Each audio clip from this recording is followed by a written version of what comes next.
Hello friends, welcome to Creative Medicine. In this lecture, we will learn about. Hello friends, let us now learn some important points about the enzyme inhibition. In the enzyme inhibition, we have competitive enzyme inhibition, non-competitive enzyme inhibition, suicidal inhibition, allosteric inhibition and feedback inhibition. So if you see, first we have competitive enzyme inhibition. Okay, so in the competitive enzyme inhibition, if you see, this enzyme is analogous to the substrate. Okay, now this is the substrate. Okay, now this enzyme is almost analogous to substrate. That means it will come and bind to the substrate like this. So this enzyme, by binding to the substrate like this will inhibit the enzyme this will inhibit the substrate to normally this enzyme will this is the substrate, this is the enzyme, and this will result in formation of products. Okay, now what we do is, this is the substrate, okay, and we also have this enzyme, and now along with this substrate and enzyme I will give one more molecule which is an inhibitor. So here I am giving this inhibitor. This inhibitor almost looks like substrate. It is analogous to this substrate. Now there are many enzymes, right? There won't be one enzyme molecule. Similarly, there won't be one substrate molecule. There will be many substrate molecules, many enzyme molecules and many inhibitors. So now normally these two inhibitors will bind to these two substrates. Okay, that occurs normally. But now because I have given the inhibitor, now this enzyme will bind to this substrate, this enzyme will bind to this inhibitor. So as a result, this substrate is left. So the reaction has been inhibited, right? So whenever you give an inhibitor, now this inhibitor is almost structural analog of substrate, and as a result it is inhibiting the substrate enzyme complex and thus inhibiting the product formation. Okay, so this is called as competitive inhibition. That means this inhibitor is competing with the substrate for this site on the enzyme, and as a result inhibiting the product formation. Okay, this type of reaction which you see is called as competitive inhibition. What is important here is the enzymes, that the examples. This is the drug and this is the enzyme inhibitor. If you see, the statins will inhibit the enzyme HMG-CoA reductase. Dicoumarol will inhibit the enzyme vitamin K epoxide. Methotrexate will inhibit the enzyme dihydrofolate reductase. Then succinylcholine will inhibit the enzyme acetylcholine esterase. Then if these are the one type, and we also have some more like oxamate, which is a competitive inhibitor. These are just inhibitors, not drugs. Okay, this oxamate is a competitive inhibitor which inhibits lactate dehydrogenase. It looks almost analogous to the substrate lactate. Then we have transaconitase. This transaconitase will inhibit aconitase, and this transaconitase is almost analogous to the substrate cisaconitase. Then we have the enzyme malonate. This malonate will inhibit succinate dehydrogenase, and this malonate will be in structural analog with succinate. Then the inhibitor, the competitive enzyme inhibitor HMG will inhibit HMG-CoA reductase, and this HMG is analogous to HMG-CoA, right? So these are the examples of competitive inhibition. Okay, next one more important thing is the graph. Okay, I forgot to explain you the graph itself.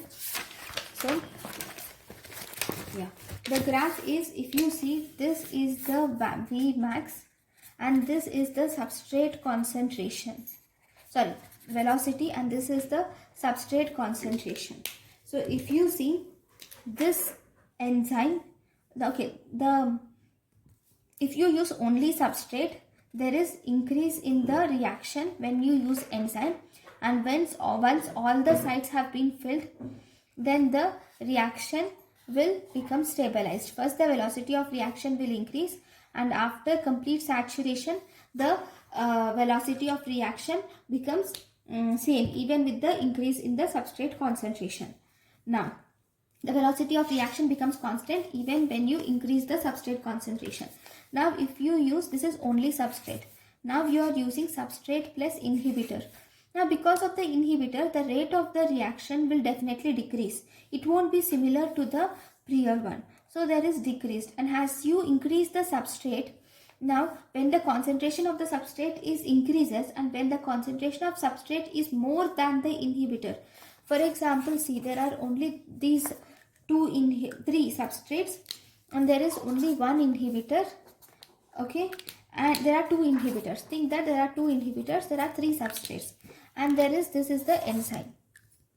Okay, there is increased chances of, almost this substrate, this inhibitor, this substrate might bind. Okay, and again take a second situation where I have increased the substrates now to such an extent that the inhibitors will almost be negligible. That means there is increased chances of these substrates to get bind rather than inhibitors.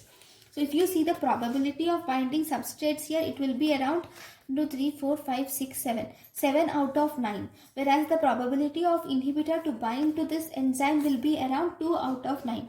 So obviously this will be increased. So slowly when you completely increase the substrate concentration, then obviously a point will reach where no inhibitor will be binding to the enzyme. So this is when the Vmax is reached. So this is how you see the graph for substrate and inhibitor. Okay, so this is about the competitive inhibition.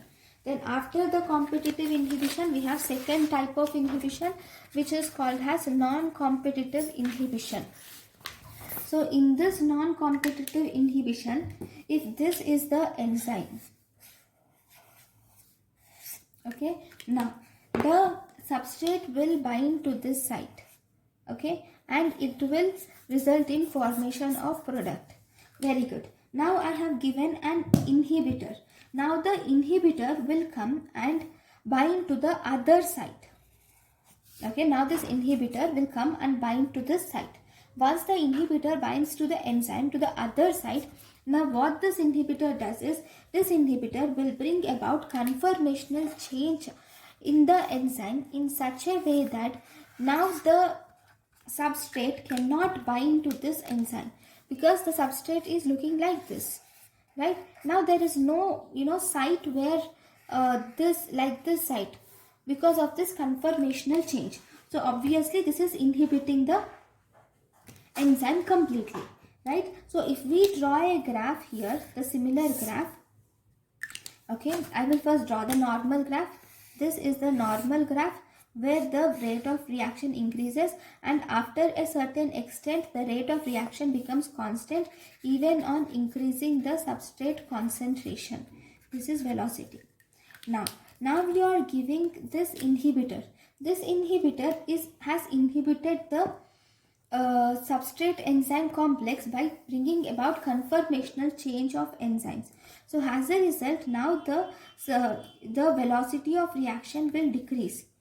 Okay, it will decrease, and obviously it won't reach the maximum velocity, because this conformational change of the enzyme is not reversible, and as a result there is no chance that this substrate will again bind to this enzyme, right? And this enzyme is not useful, right? So the Vmax is less. So if you see in the non-competitive inhibition, Vmax decreases, and what about the Km? Km will be constant. So here Vmax decreases, but Km is constant in non-competitive inhibition. Whereas if you see in the competitive inhibition, if you see this V max is constant, whereas Km decreased. Right, this is the Km, this is the Km, so it is decreased. So this is about the competitive inhibition. And here you can see in non-competitive inhibition, maximum velocity is increased, but Km is constant. Right, now, right, there is one more important thing, examples we should see. So if you see the examples, most of the poisonous agents are non-competitive inhibitors. Like cyanide will inhibit cytochrome C oxidase non-competitively. The enzyme iodoacetate will inhibit the compound iodoacetate will inhibit the enzyme glyceraldehyde 3-phosphate non-competitively. The enzyme fluoride will inhibit enolase non-competitively. The compound disulfiram will inhibit aldehyde dehydrogenase non-competitively. British anti-levicide di or dimercaprol, these will inhibit the SH group of enzymes non-competitively. Arsenite will inhibit alpha-ketoglutarate dehydrogenase non-competitively. The enzyme fluoroacetate will inhibit aconitase, whereas diisopropyl fluorophosphate will inhibit serine proteases. So these are the different compounds which inhibit the respective enzymes. So this is about the non-competitive inhibition. Then after non-competitive inhibition, we have third type of enzyme inhibition, which is called as suicidal inhibition.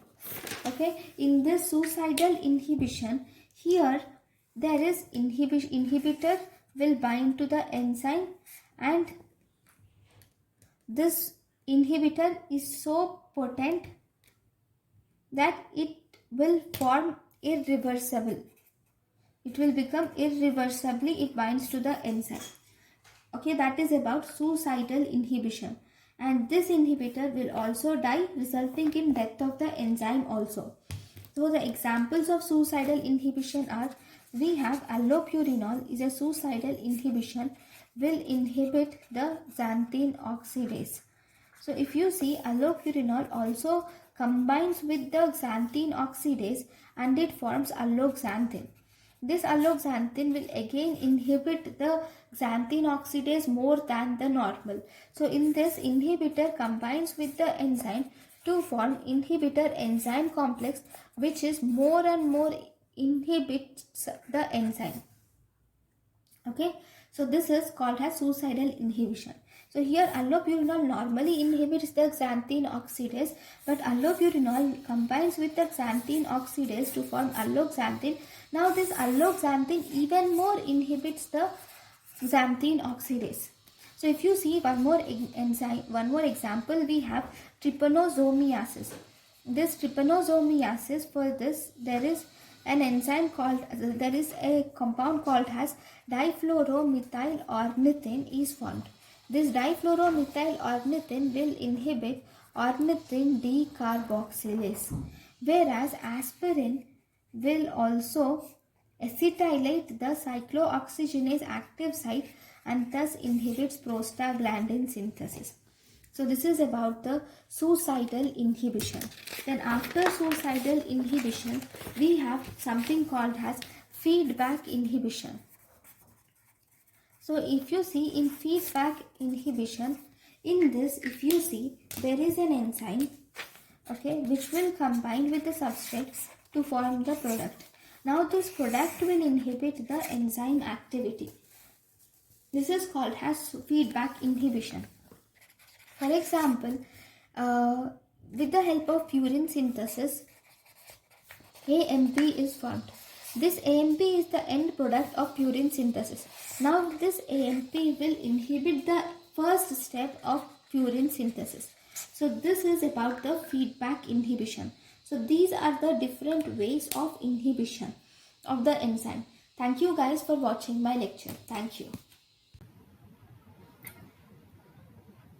Thank you and thank you for watching.